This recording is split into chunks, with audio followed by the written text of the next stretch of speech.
कोविड-19च्या पार्श्वभूमीवर आपल्या पोटाचं खळगं भरण्याकरता, आपल्या परिवाराचा उदरनिर्वाह करण्याकरता खेड्यागावातील अनेक लोक शहरांच्या मध्ये नोकरीच्या निमित्तानं गेलेली आहेत।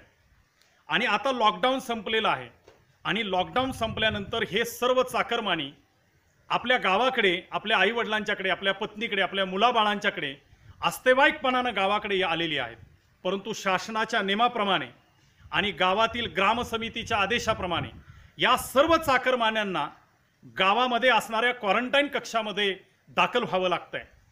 आणि या क्वारंटाईन कक्षामध्ये 14 दिवसाचा 20 दिवसाचा अवधी आपण व्यतीत करताना या चाकरमान्यांच्या मनामध्ये भयाची चिंता आहे। भयग्रस्त परिस्थितीनं ते जीवन जगतायत की मला कोरोना झालेला आहे का, मला तो होईल का, मी यात मरेल का, माझं काय व्हायचं, माझ्या पुढच्या पिढीचं काय व्हायचं, अशा अनेक प्रकारच्या चिंता या क्वारंटाईन कक्षामध्ये असणाऱ्या प्रत्येक चाकरमान्याच्या मनामध्ये निर्माण होत आहेत। पण या सर्व पार्श्वभूमीवर नागझरी, तालुका कोरेगाव, जिल्हा सातारा येथील 7 बहाद्दर युवकांनी या सर्व चिंतांना बगल देऊन आपल्या पुढच्या पिढ्यांच्या उज्ज्वल भविष्याचा विचार केला आणि सीड बॉल वृक्ष निर्मितीचा संकल्प निर्माण केला।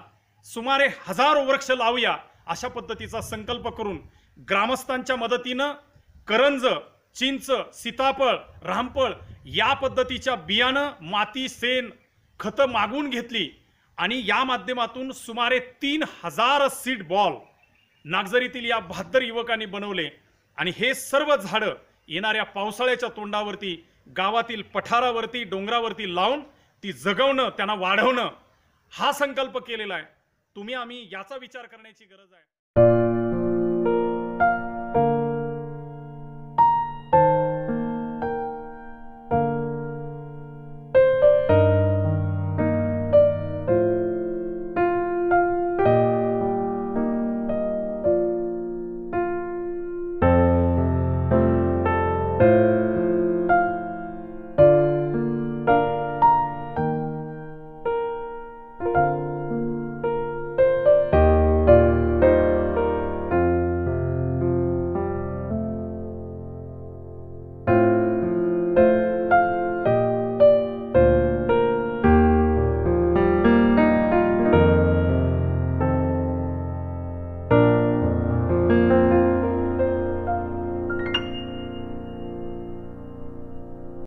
रत्नाकर जाधव, राहणार नागझरी। सध्या कोरोनामुळे आम्ही सर्वजण मुक्ताबाई भोसले हायस्कूल येथे क्वारंटाईन झालो आहे।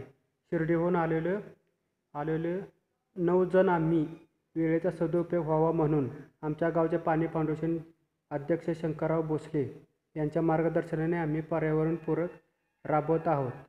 त्यासाठी बियाणाचा उपयोग केलेला व माती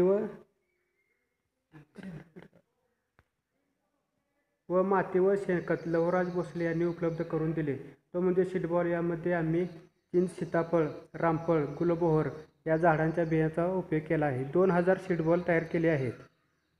पाऊस पडल्यावर हे सीडबॉल आम्ही डोंगराच्या बांधावरती लागण करणार आहे।